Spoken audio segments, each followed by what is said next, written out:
¿Qué es la escolástica? Se conoce como escolástica a la filosofía escolástica, a la doctrina de pensamiento teológico y filosófico medieval, que se apoyó en la filosofía grecolita para interpretar la teoría del cristianismo, especialmente el ministerio de revelación. Algunos de sus principales representantes fueron Anselmo de Canterbury, Guillermo de Ockham y Tomás de Aquino. Luego de la patrística, como se llamó el estudio del cristianismo en sus primeros siglos de la antigüedad, la escolástica se impuso no solo como corriente filosófica, sino también como corriente de enseñanza en universidades, escuelas, catedráticas y otras formas de estudio. El origen del término escolástica, la palabra escolástica proviene del griego escolático, que alude al tiempo libre de oficio aparte de las actividades cotidianas que era dedicado al aprendizaje según Platón y Aristóteles. Para esto era un requisito dedicarse a la actividad filosófica que demanda el tiempo para la contemplación y la reflexión.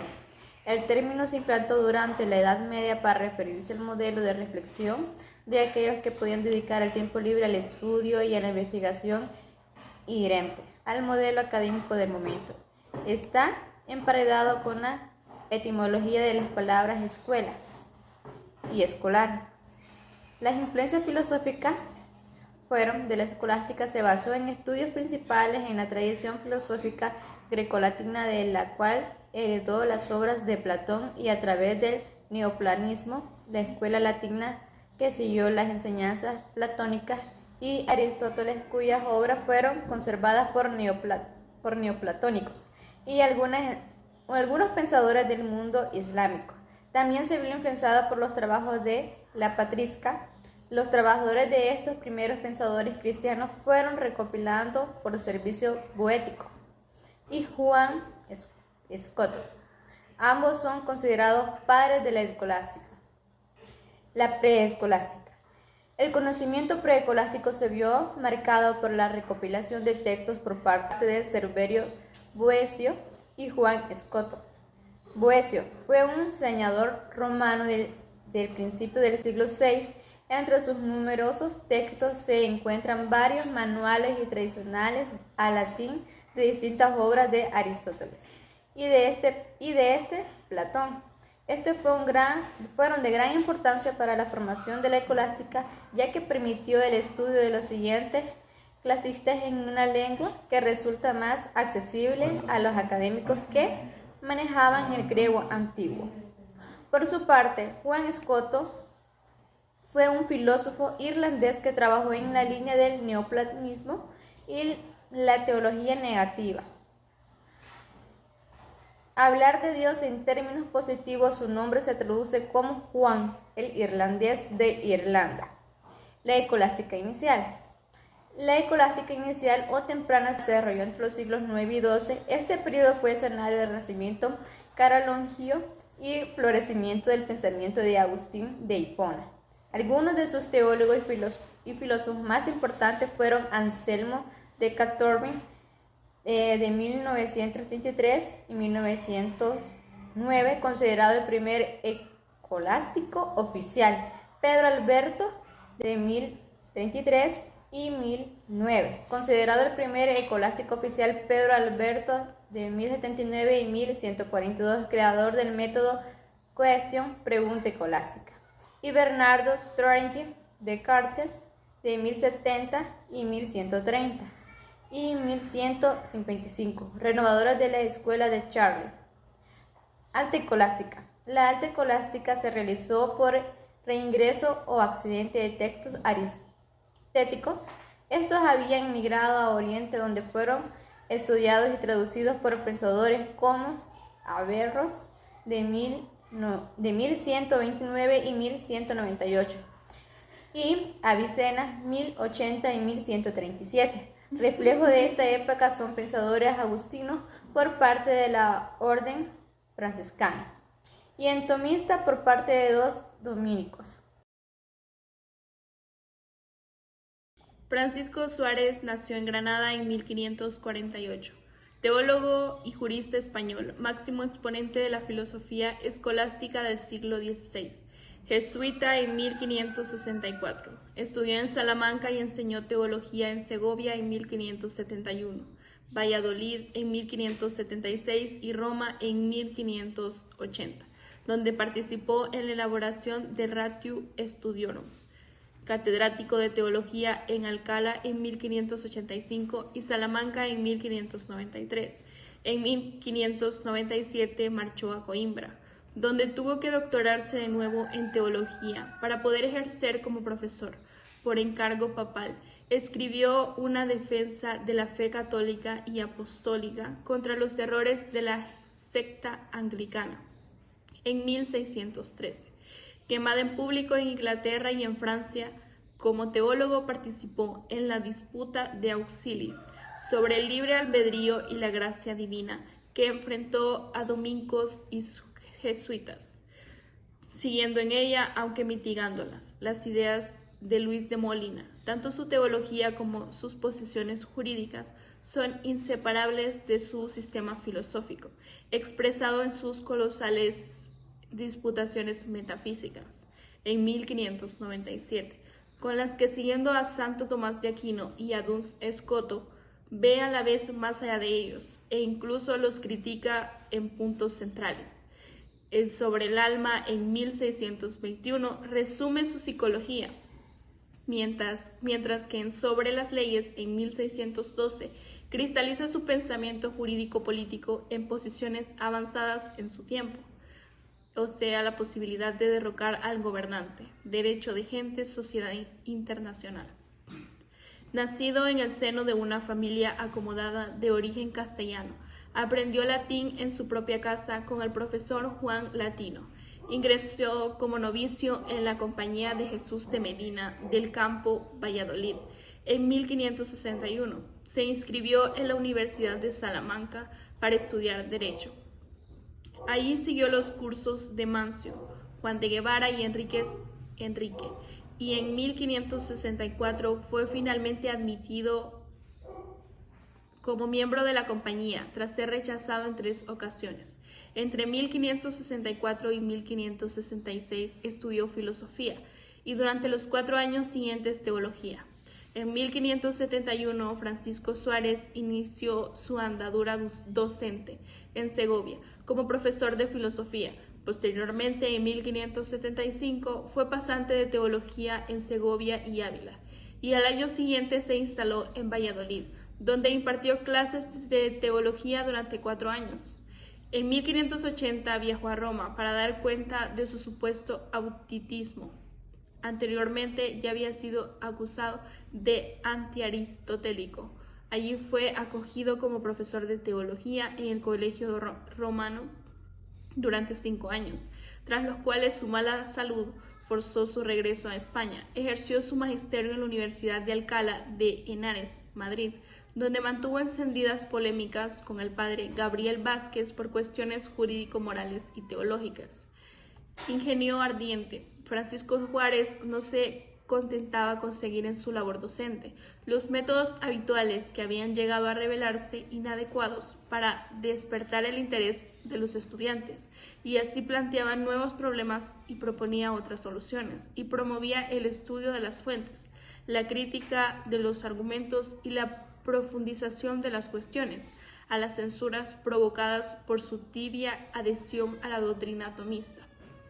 Respondió Suárez afirmando su fidelidad a la misma, aunque manteniéndose independiente de toda forma de repetición material. En 1590 publicó De Verbo Incarnato y 2 años después De Mysteris Vitae Christi, comentarios de algunos aspectos de la Suma de Santo Tomás en 1593. Se reintegró como docente en la Universidad de Salamanca. Preparaba para entonces las disputaciones metafísicas, obra, costumbre y de su carrera, publicada en 1597 en Salamanca. En los años siguientes aparecieron ediciones en Venecia en 1599 y 1605, Maguncia en 1600, París en 1605 y 1614 y Colonia, Génova en 1608 y 1614.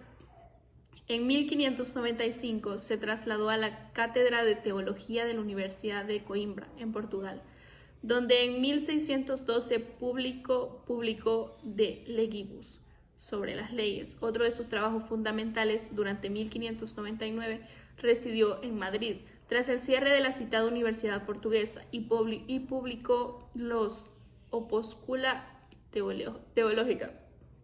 La polémica sobre sus ideas sobre la confesión a distancia lo llevaron al Vaticano, donde rindió cuentas al Papa Clemente, más tarde al Papa Pablo.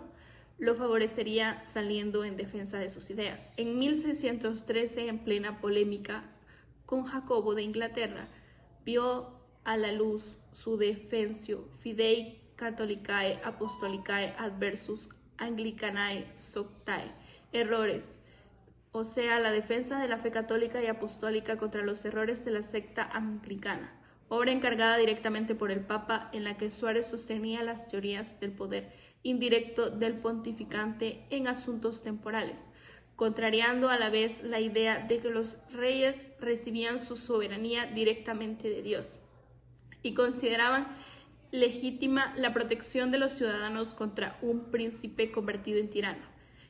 El texto fue quemado públicamente en Londres por orden de Jacobo, y también en París por el celo de los regalistas galicanos. Este murió en 1617, el 25 de diciembre.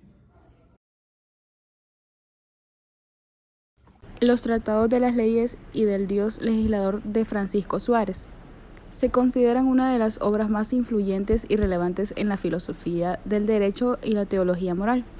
Suárez, uno de los más destacados filósofos y teólogos del siglo XVI, nos sumerge en un profundo análisis sobre el origen y la naturaleza de las leyes y su relación con la voluntad divina. En estos tratados, Suárez aborda la cuestión fundamental de qué hace que una ley sea justa y legítima. Parte de la premisa de que toda ley humana debe basarse en la voluntad divina, ya que la autoridad de los legisladores se deriva de Dios. Esto implica que las leyes deben estar en consonancia con los principios éticos y morales establecidos por Dios. Suárez expone que existen dos tipos de leyes: las leyes naturales y las leyes positivas. Las leyes naturales son aquellas que derivan de la razón humana y son inherentes a la naturaleza humana. Son universales, inmutables y obligatorias para todas las personas. Por otro lado, las leyes positivas son aquellas creadas por los hombres para regular la convivencia social. Estas leyes son contingentes y pueden variar a lo largo del tiempo y el espacio. El autor argumenta que la voluntad divina es el fundamento último de la ley. Sin embargo, reconoce que los legisladores humanos tienen cierta autonomía para establecer leyes positivas que se adopten a las circunstancias y necesidades de la sociedad. Estas leyes humanas deben estar en armonía con las leyes naturales y la voluntad divina, para ser consideradas justas y legítimas. Suárez también discute la cuestión de la desobediencia civil frente a las leyes injustas. Sostiene que una ley es injusta, los individuos tienen el deber moral de desobedecerla y actuar en consonancia con la ley natural y la voluntad divina. Sin embargo, esta desobediencia debe ser pacífica y busca respetar el orden social y la autoridad legítima. En resumen, los tratados de las leyes y del Dios legislador de Francisco Suárez nos ofrecen una profunda reflexión sobre la naturaleza de las leyes y su relación con la voluntad divina. Suárez destaca la importancia de que las leyes estén fundamentadas en principios éticos y morales universales, y defiende la desobediencia civil frente a leyes injustas. Esta obra ha tenido una gran influencia en la teología moral y la filosofía del derecho, estableciendo bases sólidas para el estudio y la comprensión de estos temas. Biografía de Francisco de Vitoria, el gran teólogo español, fundador del derecho internacional. Nació en 1486 en la capital de la provincia Álava de la que tomó el sobrenombre que ha llevado a la celebridad y murió el 11 de agosto de 1546. Sabio catedrático de la Universidad de Salamanca, restaurador de la teología en España. Su papel es único en la historia de la cultura, siendo su notable y avanzada concepción jurídica del derecho, de gente la base precursora de toda la legislación moderna. Austero y disciplinado, congregó el entorno cuyo un gran número de discípulos devotó que escogieron ardientemente el soplo renovador que el padre Victoria traía a la doctrina universidad, y que extravasando los claustros llegaba a la misma corte desde donde el emperador le hacía frecuentes consultas, habiéndole recomendado las referentes a la conquista y evangelización de las Indias, así como sobre el derecho que correspondía a las reyes de apoderarse de las tierras descubiertas, y las luchas que sostenían con las naturales que se oponían a su dominio. Se buscaba resolver los conflictos espirituales y las preocupaciones de las almas nobles de la época, pues llegaban frecuentes noticias de los abusos que cometían algunos capitanes y gobernadores, cosa que desagradaba al emperador, que aunque exigía moderación y justicia, veía sus órdenes debilitadas por la inmensa lejanía.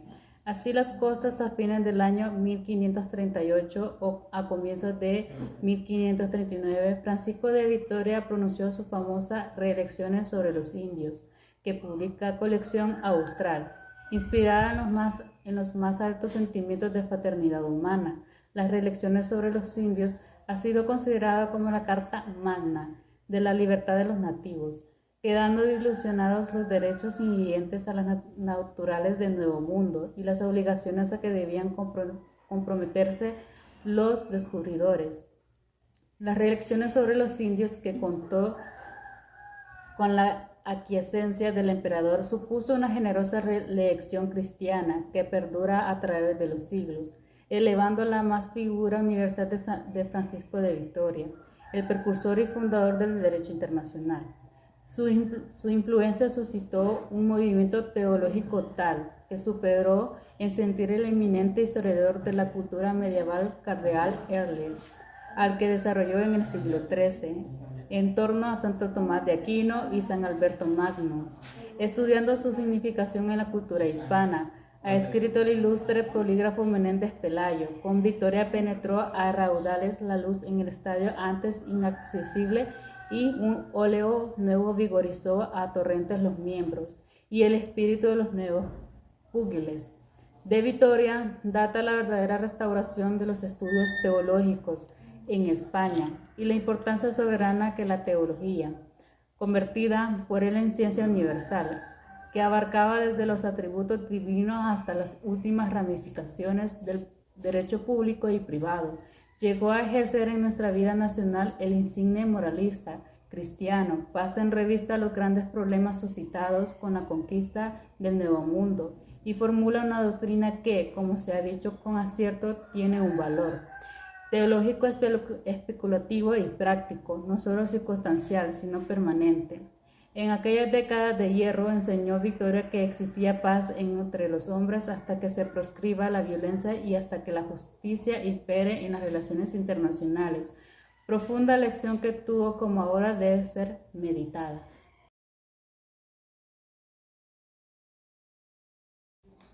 Las Reelecciones de Indias de Francisco de Vitoria. Francisco de Vitoria fue un destacado teólogo y filósofo español del siglo XVI, conocido por su importante contribución a la teoría del derecho internacional y por sus escritos que abordaban temas relacionados con la colonización española de América. Vitoria fue uno de los primeros pensadores en cuestionar la legitimidad del dominio español sobre los pueblos indígenas en América. En su obra De Indis y en otros textos argumentó que los indígenas eran dueños soberanos de sus tierras y tenían el derecho a su autonomía y a su cultura. También sostenía que los españoles debían tratar a los indígenas con justicia y respeto en todas las interacciones coloniales. Aunque no mencionó específicamente las reelecciones de Indias, la filosofía y los principios defendidos por Vitoria podrían haber influido en la forma en que se llevaban a cabo estas elecciones. Vitoria abogaba por la observancia de la justicia y el respeto a los derechos de los indígenas, lo que podría haberse aplicado en la selección de los funcionarios encargados de gobernar en los territorios colonizados. Su obra y sus ideas sobre justicia y los derechos de los indígenas podrían haber influido en la forma que se llevan a cabo tales elecciones. Las reelecciones de Indias representaron un importante proceso administrativo y judicial en la época de la colonización española en América. Estas elecciones, que se llevaban a cabo cada 4 años, tenían como objetivo principal elegir a los funcionarios encargados de gobernar y administrar los territorios de las Indias, así como resolver los asuntos legales y judiciales de la región. Las reelecciones de Indias se establecieron en el siglo XVI como un mecanismo para garantizar la buena administración y justicia en los territorios colonizados por España.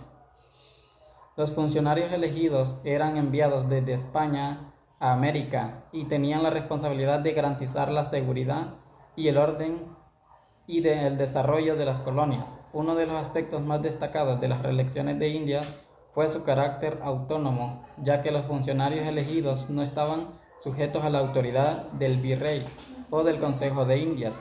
Esto permitía una mayor independencia y autonomía en la toma de decisiones y la resolución de conflictos locales. Además, su función administrativa. Uno de los aspectos más destacados de las reelecciones de Indias fue su carácter autónomo, ya que los funcionarios elegidos no estaban sujetos a la autoridad del virrey o del Consejo de Indias. Esto permitía una mayor independencia y autonomía en la toma de decisiones y la resolución de conflictos locales. Además de su función administrativa, las reelecciones de Indias también tenían un componente judicial. Los funcionarios elegidos tenían la capacidad de ejercer funciones judiciales, administrar justicia y resolver conflictos legales. Esto resultaba especialmente importante en una época en que las colonias estaban en constante desarrollo y enfrentaban numerosos desafíos legales y sociales. Las reelecciones de Indias, sin embargo, no estuvieron exentas de críticas y problemas. Algunos funcionarios elegidos para ocupar cargos en América carecían de experiencia y conocimiento sobre la realidad de las colonias, lo que generaba dificultades en la gestión y resolución de los asuntos locales. Además, la lejanía geográfica y la falta de comunicación efectiva con las autoridades en España dificultaban la toma de decisiones y resolución rápida de los conflictos. A pesar de estos desafíos, las reelecciones de Indias representaron un paso importante en la consolidación del sistema administrativo y judicial en las colonias españolas. Estas elecciones contribuyeron a establecer una estructura de gobierno y justicia en los territorios colonizados, sentando las bases de la administración colonial en América. En conclusión, las reelecciones de Indias fueron un proceso administrativo y judicial fundamental en la colonización española de América. Estas elecciones permitieron elegir a los funcionarios encargados de gobernar y administrar los territorios coloniales, así como resolver los asuntos legales y judiciales de la región. Aunque enfrentaron desafíos y críticas, las reelecciones de Indias sentaron las bases de la estructura administrativa y judicial en las colonias españolas, contribuyendo así a la consolidación del sistema colonial en América.